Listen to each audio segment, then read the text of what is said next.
Il doit y avoir un esprit de veille patriotique. Certains d'entre vous, vous ne suivez pas les informations, vous ne savez même pas qu'est-ce qui se passe dans notre pays. Vous devez savoir que ce matin, je crois bien depuis ce matin, je l'ai suivi, notre ministre porte-parole du gouvernement a dit que le Rwanda est derrière le M23 et nous attaque. Nous n'avons rien contre le peuple rwandais. Nous n'avons rien contre le peuple rwandais. C'est un peuple comme nous, mais nous sommes contre les systèmes que leurs dirigeants imposent contre notre pays. Le conflit à l'est du Congo, c'est le conflit où il y a eu plus de morts dans le monde depuis l'histoire du monde. Nous avons aujourd'hui près de 10 millions de personnes qui sont mortes. C'est comme si 3 pays d'Afrique étaient éliminés totalement, toute la population était éliminée. Prenez le Congo-Brazza, prenez le Gabon, prenez la Gambie, prenez peut-être le Guinée-Bissau ou Guinée-Conakry. C'est comme si tous ces pays, vous venez un jour, vous trouvez que les gens n'existaient plus. C'est ce qui nous arrive depuis 1997.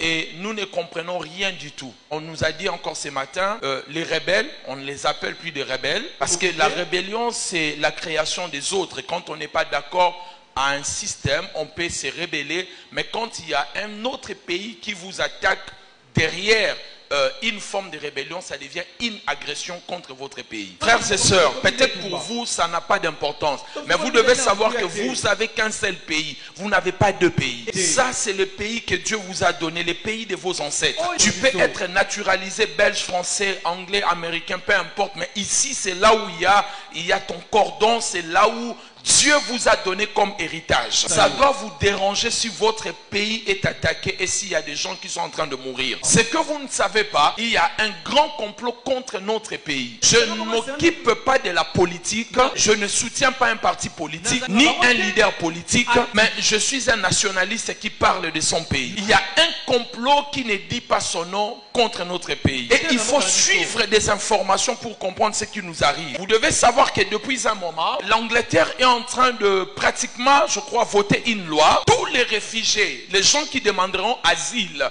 en Angleterre, seront dirigés au Rwanda. Ça veut dire vous partez en Angleterre, vous demandez l'asile, on vous renvoie au Rwanda. Et quand vous allez partir au Rwanda, ils vont prendre que des hommes, pas des femmes, pas des enfants. Mais entre les 2 parties, quels sont les gens à protéger entre les femmes et les enfants et les hommes? Pourquoi Rwanda doit seulement accepter des hommes? Tous les réfugiés, où que tu viennes de Pakistan, tu viens de je ne sais pas moi d'où, tu demandes l'asile en Angleterre, on te renvoie vivre au Rwanda. Et l'Angleterre va payer là-bas l'hôpital, ta vie, tout ça, mais tu vis là-bas au Rwanda que des hommes. Alors que le Rwanda est en train de chercher depuis longtemps à revoir la frontière du Congo ou au niveau la frontière internationale parce qu'il estime que leur pays est petit et il n'y a pas assez d'espace. Comment un pays qui n'a pas assez d'espace, on va prendre des gens qui vont demander l'asile pour aller vivre là-bas. Donc quand ces gens iront habiter au Rwanda, tous ces réfugiés-là, à un moment le Rwanda sera rempli. On nous forcera qu'on leur trouve de l'espace chez nous. C'est ainsi que nous serons infiltrés et notre pays,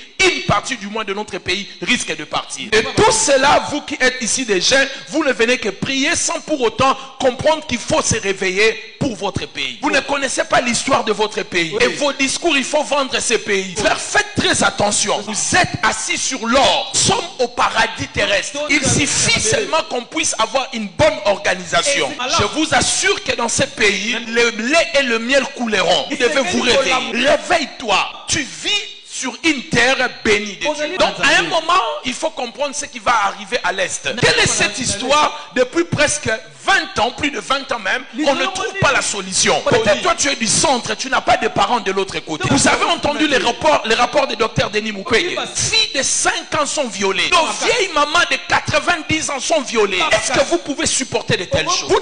Vous passez le temps seulement à prier, Dieu va agir. Dieu agira à travers nous. Il est temps que nous prenions conscience de notre pays. Je ne fais pas de la politique, mais je suis en train de vous réveiller. Vous n'aurez pas un autre endroit où vous aurez la paix comme chez vous. Il y a un adage qui dit on est mieux que chez soi. Et c'est ici votre terre, votre héritage que Dieu vous a donné. Nous n'avons pas demandé la richesse à Dieu. Il nous les a donnés pour pour que nous arrivions à profiter de cela. Les étrangers, nous les aimons bien et ils doivent vivre tranquillement, mais ne pas nous déranger. Donc, ils cherchent à balkaniser notre pays, à détruire notre pays. Quand ils attaquent de ce côté-là, les populations vont fuir et ils vont prendre la place. Moi, je pense que le président de la République, s'il peut écouter cette vidéo, nous devons faire quelque chose pour l'Est du Congo. Et très bientôt, je lance cela de manière officielle. Nous le ferons s'il faut donner un effort de guerre. Même notre église va cotiser. On va demander à toutes les églises même de mettre $1 par fidèle. Nous devons soutenir notre armée et protéger nos territoires. Ah oui.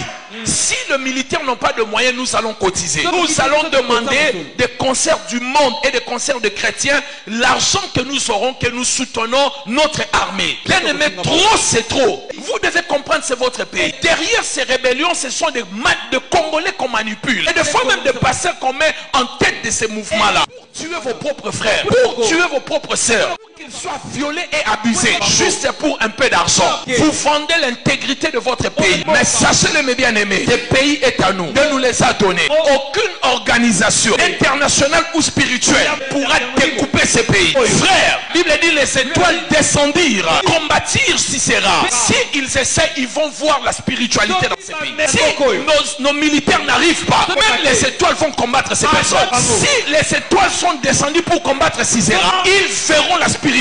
Ils verront des choses qui vont arriver. Le pays ne sera pas divisé, il ne sera pas aussi pris. Nous devons faire tout pour notre pays. Si le président de la République peut d'abord fermer la frontière, appeler notre ambassadeur, il rentre ici et puis convoquer l'ambassadeur du Rwanda. Parce qu'ils doivent aussi comprendre qu'il y a des hommes qui portent des pantalons au Congo. Trop c'est trop. Un petit pays peut jouer avec un grand pays comme le nôtre. Et depuis presque plus de 20 ans, nous ne faisons que perdre des gens. Jeunes filles, jeunes hommes, Congolais, réveillez-vous. Pays en train de partir, vous dansez encore le nombol. Pays en train de partir, vous passez le temps à boire. À un moment, vous risquez de ne plus avoir de terre. Il faut savoir que de ces côtés-là, les étrangers sont en train d'acheter. Et ils créent des guerres pour refouler, en fait, chasser les autochtones. Laisser les étrangers prendre la possession de ce coin. Quand ils deviendront un peuple dominant, quand ils achèteront plus de terre, qu'est-ce que vous allez dire? Ça devient leur pays, leur terre. Et sachez-le que le projet de créer la République de Kivu date de longtemps, à cause de sa richesse, à cause du climat, à cause de la beauté de ces coins-là.